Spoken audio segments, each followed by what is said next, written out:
Hard hitting vlogs.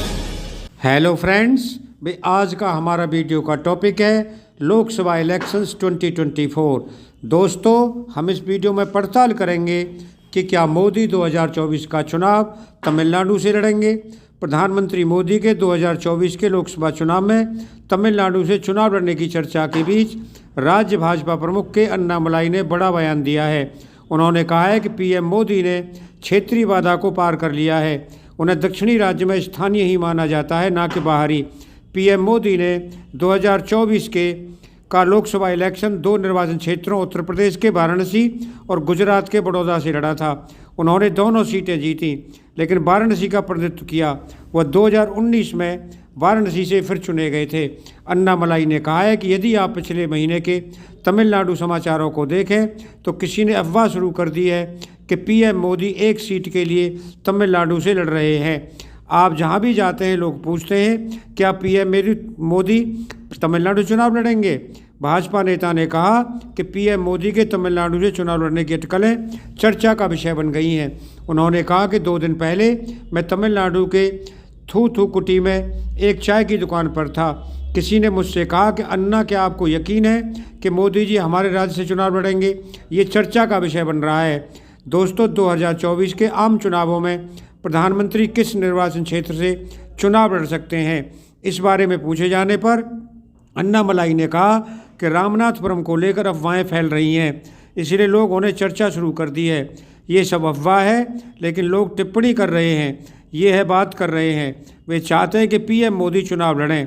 इसे एक संकेत के रूप में देखा जाता है कि पीएम मोदी को भारत के किसी भी दूर के हिस्से से बाहर के व्यक्ति के रूप में नहीं, बल्कि अंदरूनी व्यक्ति के रूप में देखा जाता है। दोस्तों, अन्नामलाई ने कहा है कि पीएम मोदी ने बाहरी और क्षेत्रीय पहचान जैसी रेखाओं को धुंधला कर दिया है। जाति की पहचान, तमिल आधारित पहचान और बहुत सी चीज़ें लोगों के दिमाग में ये तर्क करने के लिए आती हैं कि वे किसे वोट दें, लेकिन पीएम मोदी ने सब कुछ पार कर लिया है। संभवतः वो ऐसा करने में सफल होने वाले पहले व्यक्ति हैं। किसी ने भी ऐसा नहीं किया है। यह एक संकेत है कि पीएम मोदी ने सब कुछ पार कर लिया है। 2024 एक बहुत अलग चुनाव होगा। दोस्तों, तमिलनाडु भाजपा प्रमुख से ये पूछे जाने पर कि गांधी परिवार के नेताओं ने कर्नाटक और आंध्र प्रदेश से चुनाव लड़ा था, लेकिन तमिलनाडु नहीं गए थे, जहां मजबूत राज्य पार्टियां थीं।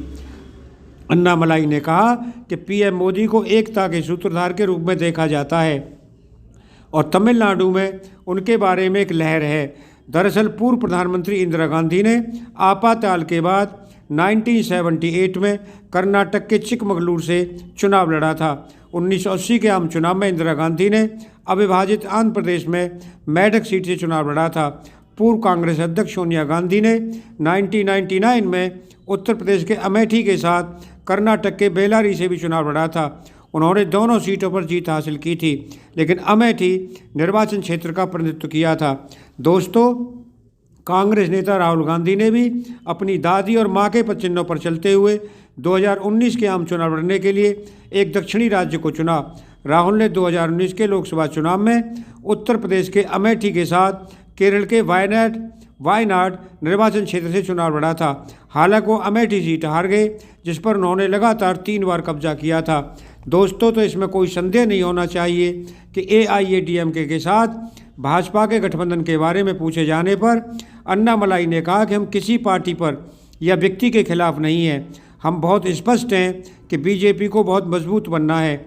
वह DMK की तरह सुविधा का गठबंधन नहीं है, यह सम्मान का गठबंधन है।